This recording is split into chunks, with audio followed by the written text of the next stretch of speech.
What is up, guys? My name, of course, is Carl, and welcome yet to another video.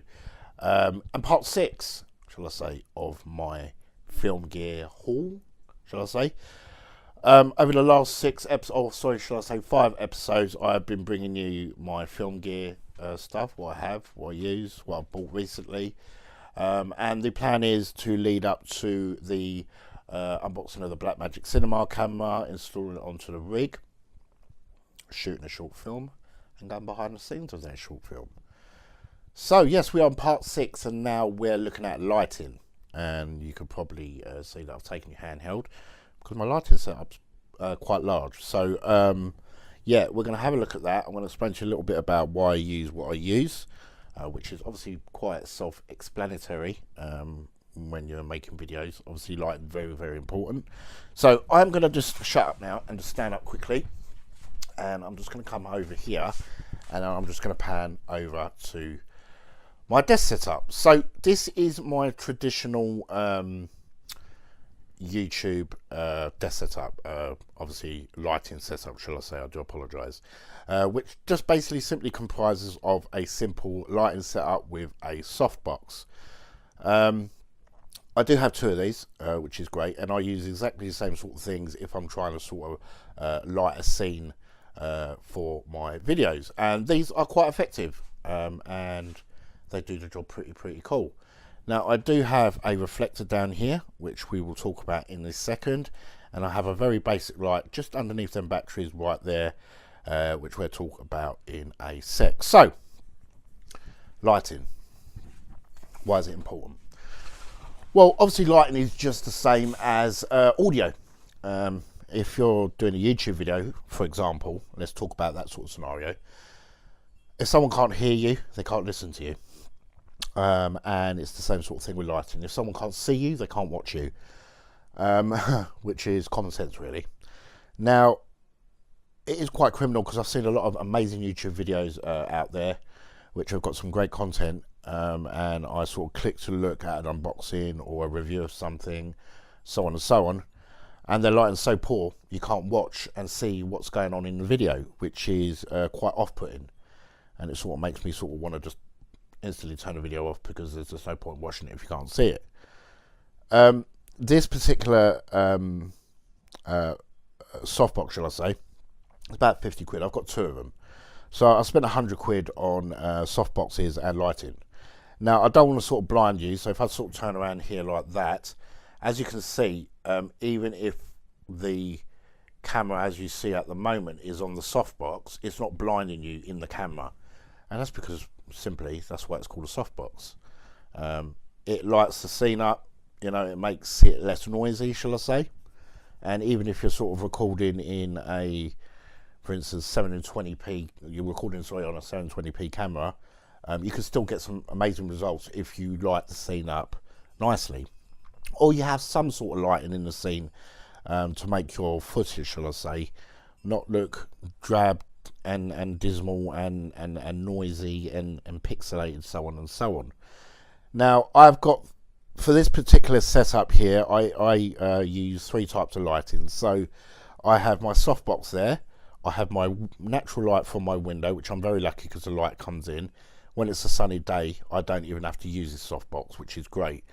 But I am in the UK, and to excuse Del there, Del's quite tired at the moment.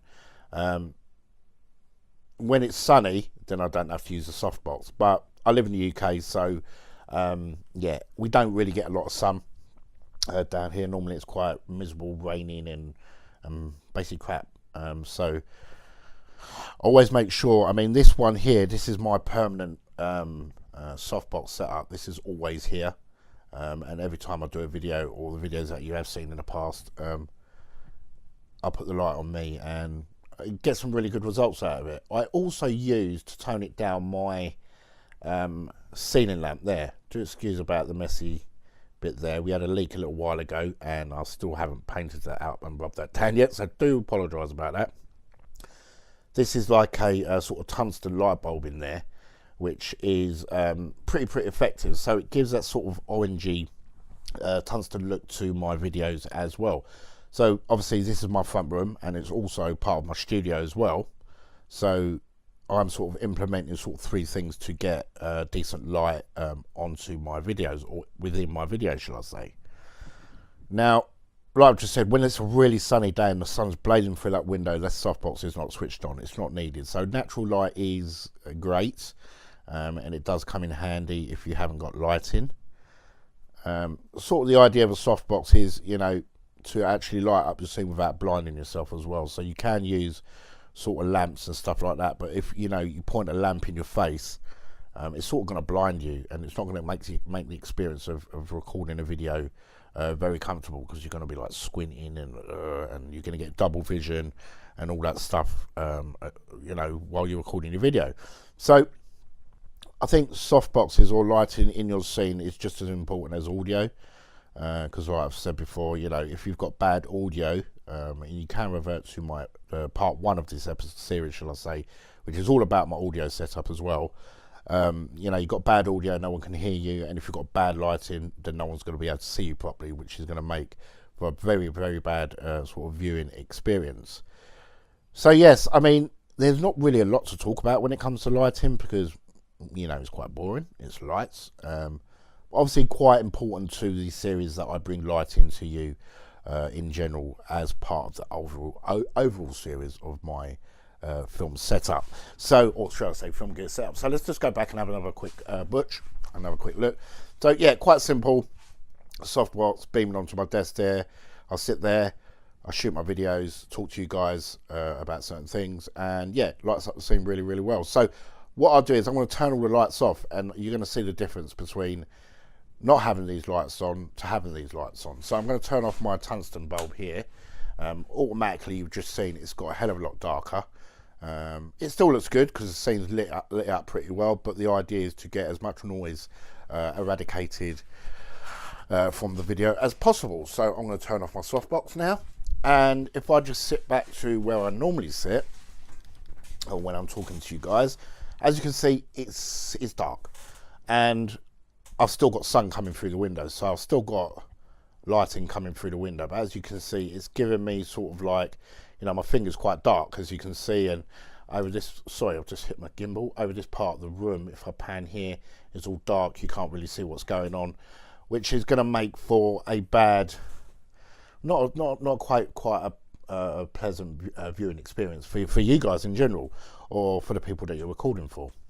So yeah, that's why I think, you know, lighting is very important. I mean, I'm going to turn on my softbox back now, and I'm going to sit back down. So this is just with the softbox on, and if I sit down now, you should be able to see a hell of a difference in me in general, which is cool. Now, like I've just said, I do have 2 of these soft boxes, which are great.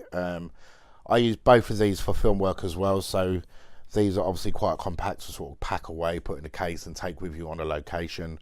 But what I normally do, which you can sort of conclude as a waste of money, I'll buy some heavy duty lights if I'm going out and I need to light up a whole scene, and I'll buy some cheap ones from a local hardware store, which are about £5 each, which has got like 100-watt bulbs. So I'll buy like 4, for instance, which costs 20 quid, which is nothing. I do my scene, and if, you know, I'm working for a client and I'm earning quite a bit of money for it, I can afford to lose 20 quid. So what I normally do is I'll use the lights throughout the entire project. I'll take the bulbs out and throw the lights away, just dump them, or give them back, give them to someone that can use them. Because it's all about storage at the end of the day. I can't be having like lights everywhere, so on and so on, and, you know, more than shall I say, without slurring my words, more than enough. I mean, I don't really use them lights for my own personal recording thing as well, because as you can see, I've got my softbox here when I do my YouTube videos, sitting talking to you or doing my bits and bobs. For YouTube, I only need the one softbox, even though I've got 2. Now, more than enough, more than, shall I say, most of the time, 2 softboxes is more than adequate to light up a scene. It really is. And I do have, for these softboxes, different coloured lights as well. So I can, you know, put a red bulb in there, for instance. There's a 200-watt bulb in there at the moment. But I could sort of put like a, for instance, 100-watt red bulb to light up a scene, or a pink bulb, just to change the colour of how the light looks. So I would say 90% of the time, my two softboxes do the job. You know, if I want more powerful light, then I'll just take the cover basically off the actual, I don't know if you can see, off the actual softbox itself, and that gives me more than adequate lighting to light up a scene, which is great. Now, obviously, going back to what I said about, you know, buying heavy duty sort of lights at a cheap price, there's loads of places where you can go to buy them, but I'd only buy them if I'm doing like an outdoor scene, for instance, a big outdoor scene. Then I'll bring my lighting tripods with me, which I've got 6 lighting tripods which lights can fit onto, shall I say. I was going to get them out, but it's a lot of gear to get out, and obviously if I just explain to you about it, it's a bit more better than actually just getting loads of like tripods out and line them on the floor. But I will go and I will set them up in various places outside with the heavy duty lights, you know, bring a decent power extension lead, plug it into a house or into a generator, or into a car that has a plug socket, which I can adapt. I've got a plug socket pack which can go in the car, plug into the cigarette lighter, which allows me to power lights off of it, and then I will use them for the complete set, a complete, you know, filming of what I need to film. And once I've got what I've got, I'll take the bulbs out, because normally the bulbs are quite expensive. Take the bulbs out, keep the bulbs safe, and just throw the heavy duty ones away, because they're like bread and butter over here. You can just pick them up anywhere.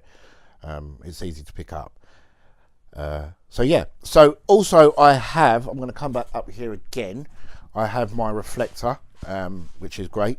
This is an 8-way reflector a system, which has got a built-in softbox. If I undo the zip, it's got a built-in softbox. It's got everything, and this is basically to keep sunlight. What am I talking about? Sunlight off the actor or the person that's filming, stop them from squinting their eyes, so on and so on. Also allows me to light up a scene a hell of a lot more. So if I sort of, you know, put this on the light, you know, try and angle this, you can see here I've got lighting in this corner, and I can sort of use that light without sounding too crazy to reflect off a person, to create shadows, so on and so on. So this reflector is not really needed, but if you want to make a shot look a lot better and sort of like work around your actor so they're not getting sunlight in their face when you're sort of shooting outside on location, this is sort of what you want to sort of go for. And these are dirt cheap. This is about £8 for this pack, so this is worth it just to have if you need it, shall I say. And £8 for something like that is absolute peanuts. It's really, really, you know, it's nothing. And you'll find that all these little bits and pieces, well, you will need at some point when you're shooting a short film or you're shooting some sort of a film project. But yeah, going back to my YouTube videos, I mean, that is in theory, you know, my setup, you know, for my lighting. You know, it does make a difference. And I've got my tungsten light off as well, and it's been off since I turned this Mattbox on. So I'm just going to turn my tungsten light on, which is used as my main light for front room, and it acts as extra light as well. So utilising what you have in your home always helps, and it always makes a big difference. So yes, that is part 6 of my film gear extravaganza, shall I say? I don't know what way I'm going to put it. Very simple basic lighting setup, nothing too serious, but very effective at the same time. So part 7 was going to be the unboxing of the cinema camera, but I've got a brand new tripod coming, which I think is quite important. I need to implement a tripod into the series. You know, having a film series gear without a tripod is like having steak and kidney pie without steak in it. You know, it just don't make no sense. So that will be hopefully tomorrow coming to you, so you'll be able to see that tomorrow. And I'm going to mount the rig on it as it stands, so you can see what it's like. And tripod's pretty cool that I've got coming, so hopefully you can look forward to that. And then part 9, we'll be doing the unboxing of the Blackmagic cinema camera, and yeah, I've got a little surprise for you in that video as well. Well, a humongous surprise, something you're not expecting, shall I say, to finish off the Blackmagic cinema unboxing, shall I say. And then part 10, I'll be shooting a short film and you'll be viewing that short film. And then part 11 will be the behind the scenes of that short film. So what I'll be doing is just setting the camera up, or the Canon 70D up in certain places, so you can watch me do me acting, making a prat of myself, and filming the scenes at the same time. So, Nav gets out of breath sometimes. If you have enjoyed this video, a like rating would definitely be loved. And as always, if you're not subscribed to the channel, guys, and you're watching this video, just hit that subscribe button. Plenty more cool stuff coming in the not too distant future. So as always, guys, thanks for listening, and I'll definitely catch you in the next video. Ciao, ciao, guys.